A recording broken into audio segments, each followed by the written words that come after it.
দেখুন এখানে চিকেন কষা হচ্ছে, আপনারা সবাই লাইক করবেন, শেয়ার করবেন, কমেন্ট করবেন। মেথি চিকেন হচ্ছে, মেথি পাতা দিয়ে চিকেন হচ্ছে, আপনারা সবাই লাইক করবেন, শেয়ার করবেন, কমেন্ট করবেন। আমি রবি মণ্ডল, কল্যাণী, নদিয়া, 1 নম্বর ওয়ার্ড।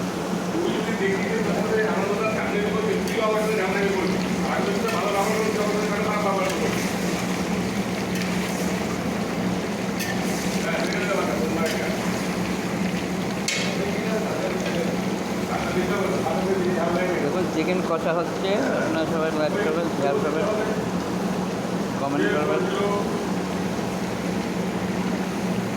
বলে যেই করুক, 9 থেকে বেশি ছিল।